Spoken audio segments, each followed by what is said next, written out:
أعوذ بالله من الشيطان الرجيم. بسم الله الرحمن الرحيم. ويجعلون لله ما يكرهون وتصف ألسنتهم الكذب أن لهم الحسنى لا جرم أن لهم النار وأنهم مفرطون. صدق الله العظيم.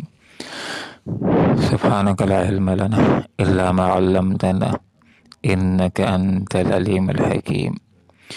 وَيَجْعَلُونَ اور یہ تجویز کرتے ہیں للہ اللہ تعالیٰ کے لیے ما وہ امور یکرہون جو یہ ناپسند کرتے ہیں اپنے آپ کے لیے، وتصف اور بولتی ہیں السنتہم ان کی زبانیں الکذبہ جھوٹ، ان یہ کہ لہم ہے ان کے لیے الحسنی بھلائی، لا جرم یقیناً ان یہ کہ لہم ہے ان کے لیے النار آگ، وانہم اور یہ کہ یہ مفرطون اس میں سب سے پہلے ڈالے جائیں گے۔ آیت کے اندر یہ بات سمجھائی گئی کہ تھوڑا سا ان مشرکین کے اوپر غور تو کرو کہ یہ جو چیزیں اپنے آپ کے لیے ناپسند کرتے ہیں وہ اللہ کی طرف منسوب کرتے ہیں۔ اپنے آپ کے لیے بیٹیوں کو ناپسند کرتے ہیں، جب کسی محفل کے اندر موجود ہوں اور کوئی آ کر کے خوشخبری دے دے کہ تمہارے یہاں بچی پیدا ہو گئی ہے تو پریشان ہو جاتا ہے، اس کا رنگ ہی اڑ جاتا ہے۔ جو اپنے آپ کے لیے اس قدر ناپسند ہے کہ اس کو زمین کے اندر زندہ دفنانا گوارا کرتا ہے، اسی کو اللہ کے لیے منسوب کرتا ہے۔ وہ یجعلون یہ تجویز کرتے ہیں للہ اللہ کے لیے ما یکرہون وہ جو یہ اپنے آپ کے لیے ناپسند کرتے ہیں۔ اپنے آپ کے لیے بچی پسند نہیں ہے اور فرشتوں کو اللہ کی اولاد قرار دیا، اللہ کی اولاد قرار دیا، اور وہ بھی بچیاں کہ یہ اللہ رب العالمین کی بیٹیاں ہیں۔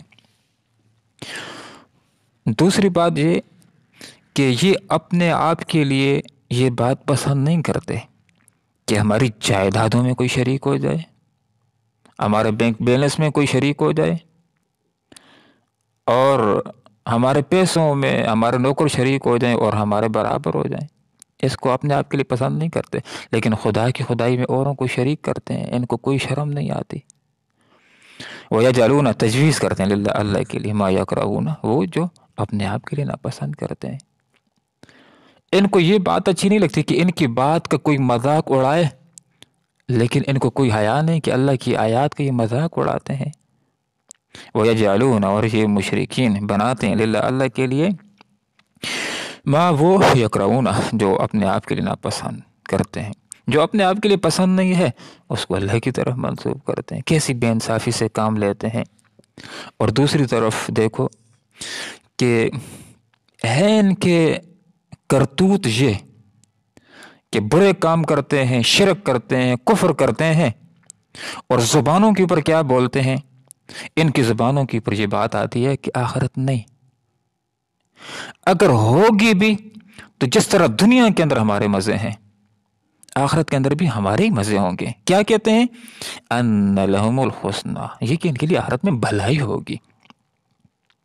اور یہ کہتے ہیں کہ جس طرح یہ مسلمان دنیا کے اندر کمزور ہیں، غریب ہیں اور انتہائی غربت کی زندگی گزار رہے ہیں، یہ ادھر بھی اسی طرح ہوں گے۔ اور ہمارے دنیا کے اندر مزے ہیں، نوکر چاکر ہیں، جائیدادیں ہیں، جس طرح دنیا میں ہمارے مزے ہیں وہاں پر بھی ہمارے لیے الحسنی وہاں پر بھی ہمارے لیے بھلائی ہوگی۔ تو اللہ رب العالمین نے فرمایا کہ غلط فہمی سے نکل جاؤ۔ شرک کی وجہ سے اور اللہ کی طرف ناجائز باتیں منسوب کرنے کی وجہ سے آخرت میں تمہارے لیے حسنہ نہیں ہے، بلکہ آخرت کے اندر تمہارے لیے النار ہوگا۔ اس شرک کی وجہ سے، اللہ کی طرف ناحق باتیں منسوب کرنے کی وجہ سے ان کے لیے آخرت میں حسنہ نہیں، النار آگ، وَأَنَّهُمْ مُفْرَطُونَ۔ دوسری بات یہ کہ ان جھوٹی باتیں کہنے والے مشرکوں کو سب سے پہلے دوزخ کے اندر ڈالا جائے گا۔ مفرطون کا یہ مطلب ہے کہ ان کو پہلے دوزخ کے اندر ڈالا جائے گا۔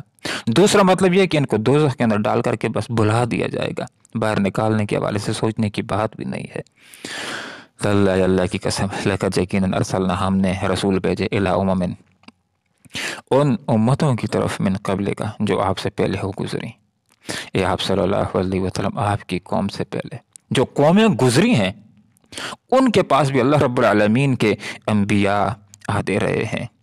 فزین لہم الشیطان، لیکن خوشنما کر کے دکھائے ان کے لیے شیطان نے ان کے اعمال، جو ان کے رسوم تھے، جو ان کے نظریات تھے، جو ان کے عقائد تھے، جو ان کے قوانین تھے، شیطان نے ان کے ذہن کے اندر یہ بات ڈالی کہ یہ بڑے زبردست ہیں، ترقی والے قوانین ہیں، پیغمبر کے قوانین کی تمہیں کوئی ضرورت نہیں، بس انہی کے ساتھ چمٹے رہو، یہ بہت کھڑے قوانین ہیں، اس کی وجہ سے تمہاری ترقی ہوگی۔ تو وہی جو آباء و اجداد کا ان کا دین تھا، رسوم اور رواج تھے، وہی شیطان ان کے لیے مزین کر دیے اور پیغمبر کی باتوں کی طرف وہ نہیں آئے۔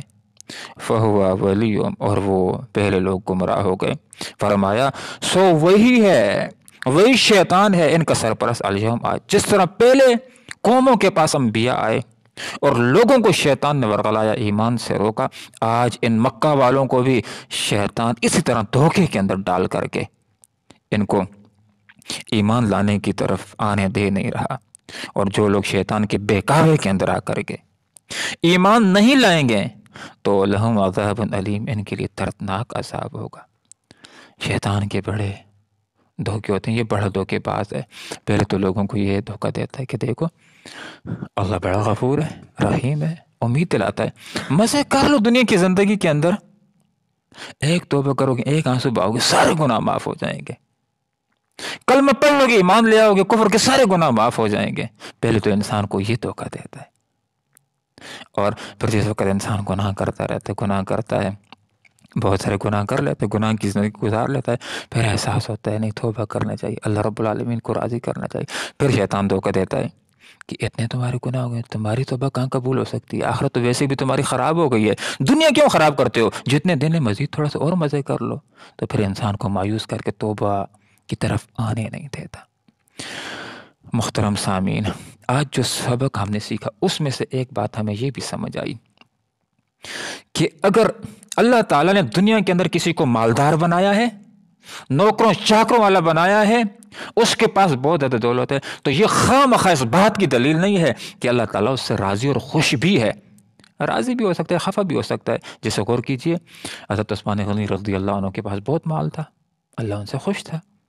عبد الرحمن ابن عوف رضی اللہ عنہ کے پاس بہت مال تھا، اللہ اس سے خوش تھا۔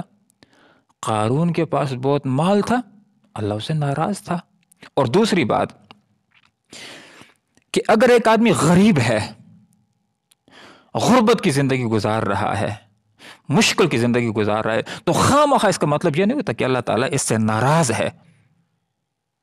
ناراض بھی ہو سکتا ہے اور خوش بھی ہو سکتا ہے۔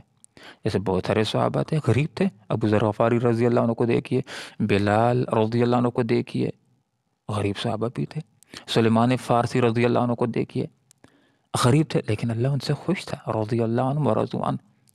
لیکن کتنے کافر ایسے ہیں جو خیر مانگتے ہیں، اللہ ان سے ناراض ہے جب تک کہ وہ توبہ کر نہ لیں، جب تک کہ وہ کلمہ پڑھ نہ لیں۔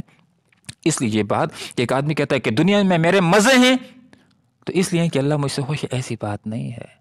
کہ کہتا ہے دنیا میں میرے مزے ہیں، آخرت کے اندر میرے مزے ہوں گے، ایسی بات نہیں ہے۔ دنیا کے اندر اگر کسی کے پاس مال اور دولت ہے تو آزمائش ہے کہ اس میں سے حقوق ادا کرتا ہے یا نہیں، زکاتیں خیراتیں نکالتا ہے یا نہیں، اور اللہ کا شکر ادا کرتا ہے یا نہیں۔ اور کسی کو غریب بنایا ہے تو اس کے اندر بھی آزمائش ہوتی ہے کہ صبر کرتا ہے یا صبر نہیں کرتا۔ اگر آدمی صبر کرتا ہے تو پھر کامیابی کی طرف آ جاتا ہے۔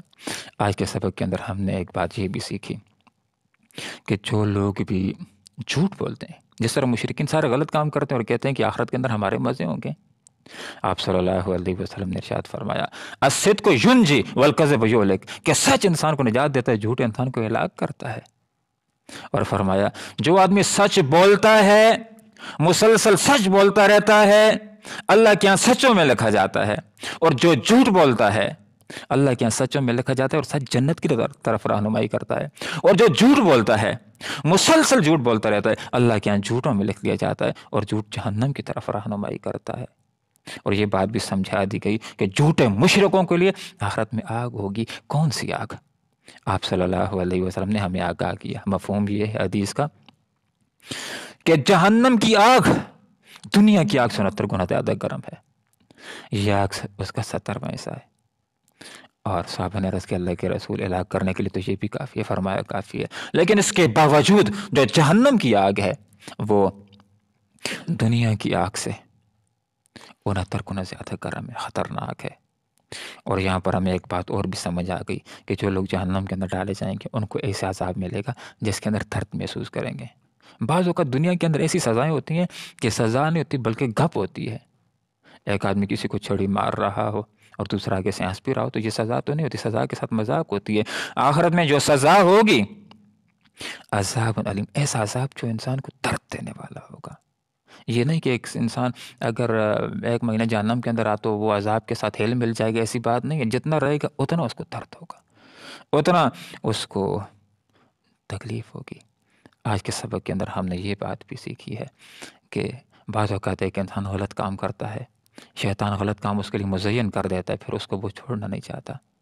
ہمیشہ شیطان سے ہوشیار رہنا چاہیے، اور جس کام کی وجہ سے بات معلوم ہو جائے کہ یہ شرعاً غلط ہے تو اس کو فوراً چھوڑنا چاہیے، اور جو جائز امور ہیں ان کی طرف آنا چاہیے، ان کو اختیار کرنا چاہیے۔ اللہ رب العالمین قرآن و سنت کو سیکھنے کی، سمجھنے کی، اور پھر اخلاص کے ساتھ موت تک ان احکامات کے اوپر، قرآن و سنت کے اوپر اللہ تعالیٰ عمل کرنے کی توفیق عطا فرمائے۔ آمین۔ وآخر دعوانا ان الحمد للہ رب العالمین۔